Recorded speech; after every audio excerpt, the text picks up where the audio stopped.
నియోజకవర్గాలు మారి ఒకే జిల్లాలో పోటీ చేస్తున్న ఆ ఇద్దరు ఏపీ మంత్రుల పరిస్థితి ఎలా ఉంది?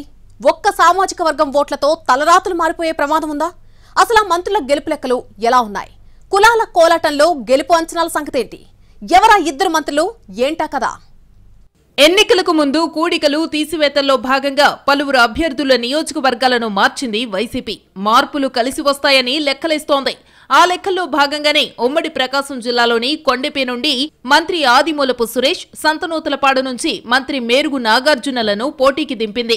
2 ఎస్సీ రిజర్వ్డ్ నియోజకవర్గాల్లో బలమైన అభ్యర్థులను పోటీలో నిలిపితే ఖచ్చితంగా గెలవచ్చని వైసీపీ అంచనా. కొండెపి, సంతనూతలపాడు పేరుకు ఎస్సీ రిజర్వ్డ్ అయిన 2 చోట్ల కమ్మ సామాజిక వర్గం ఓటర్లదే డామినేషన్.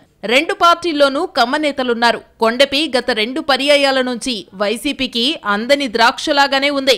అంతకుముందు కాంగ్రెస్ కు ఉన్న సంస్థాగత ఓటు బ్యాంకు తమకు టర్న్ అవుతుందని ప్రతిసారి వైసీపీ భావిస్తున్నా ఫలితాలు మాత్రం తేడా కొడుతున్నాయి. దీంతో ఈసారి ఎర్రగొండపాలెం ఎమ్మెల్యేగా ఉన్న మంత్రి ఆదిమూలపు సురేష్ ను కొండెపి బరిలోకి దింపింది అధిష్టానం. వర్గ విభేదాలకు చెక్ పెడితే సునాయాసంగా గెలవచ్చన్న అంచనాతో సురేష్ ను దింపింది. ఇక టీడీపీ ఆవిర్భావం తర్వాత 1994, 1999లో మాత్రమే కొండెపిలో గెలిచింది. ఆ తరువాత తిరిగి 2014, 2019లో పార్టీ అభ్యర్థి డోలా బాలవీరాంజనేయ స్వామి వరుసగా 2 సార్లు గెలిచారు. నియోజకవర్గంలో కాంగ్రెస్ పార్టీకి ఉన్న గట్టి ఓటు బ్యాంకు మొత్తం వైసీపీకి టర్న్ అయినా అంతర్గత కలహాలతో 2 సార్లు ఓడిపోయామన్నది వైసీపీ అధిష్టానం లెక్క. ఆ లెక్క సరిచేయడానికే మంత్రి సురేష్ ని తీసుకురావడం, ఆయన కూడా పోల్ మేనేజ్మెంట్ బాగానే చేశారన్న పేరు రావడం జరిగిపోయాయి. ఇప్పుడొచ్చిన చిక్కల్లా నియోజకవర్గంలో అత్యధికంగా ఉన్న కమ్మ ఓట్లు ఎటువైపు పడతాయోనన్నదేనంటున్నారు వైసీపీ లీడర్స్. ఆ సామాజిక వర్గానికి చెందిన నేతలు, కార్యకర్తలు వైసీపీలో కూడా ఉన్నారు. అయినా సరే ఆ ఓట్లన్నీ తమకే సాలిడ్ అయ్యాయని నమ్మకంగా ఉందట టీడీపీ. వైసీపీకి కలిసొచ్చే రెడ్డి, మైనారిటీ, ఎస్సీ సామాజిక వర్గ ఓట్లు బాగానే పోలైనప్పటికీ కమ్మ, కాపు ఓట్ల వ్యవహారం కంగారు పెడుతోందని అంటున్నారు.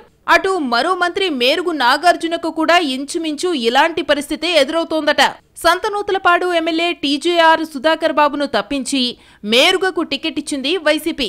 ఆయన్ని వేమూరు నుంచి ఇక్కడికి షిఫ్ట్ చేసింది. ఇక్కడ కూడా కమ్మ సామాజిక వర్గానికి ఎక్కువ ఓట్లు ఉన్నప్పటికీ మొదట్లో కాంగ్రెస్, ఆ తర్వాత వైసీపీ అభ్యర్థులు గెలుస్తున్నారు. మొత్తంగా ఇక్కడ 13 సార్లు ఎన్నికలు జరిగితే 6 సార్లు కాంగ్రెస్, 2 సార్లు వైసీపీ, 2 సార్లు టీడీపీ, 1 సారి ఇండిపెండెంట్, 2 లెఫ్ట్ పార్టీలు చెరో బెడత గెలిచాయి. స్థానికేతరుడైన మంత్రి మేరుగు నాగార్జున ఎంటర్ అవుతూనే మాజీ మంత్రి బాలినేని శ్రీనివాసరెడ్డితో పాటు బూచేపల్లి ఫ్యామిలీతో సఖ్యతగా ఉంటూ మంత్రాంగాన్ని నడిపారు. అయితే కమ్మ సామాజిక వర్గానికి చెందిన పలువురు నేతలు మాత్రం మేరుగుకు దూరంగా ఉన్నట్టు సమాచారం. సంతనూతలపాడు టీడీపీ అభ్యర్థి బిఎన్ విజయ్ కుమార్ కూడా కాంగ్రెస్ పార్టీ నుంచి 2009లో గెలిచి ఆ తరువాత టీడీపీలో చేరారు. 2014, 2019లలో టీడీపీ తరఫున పోటీ చేసి ఓడిన నియోజకవర్గంలోనే ఉన్నారన్న సానుభూతి ఆయనకు ప్లస్ కావచ్చంటున్నారు. దాదాపు 90% పోలింగ్ జరగడంతో ఎవరి లెక్కలు వారు వేసుకుంటున్నారు. ఎటొచ్చి ఇక్కడ కూడా కమ్మ ఓట్లు ఎటు పడతాయన్నదే కీలకమంటున్నారు పరిశీలకులు. దీంతో 2 చోట్ల సామాజిక సమీకరణాలే కీలకంగా మారాయి.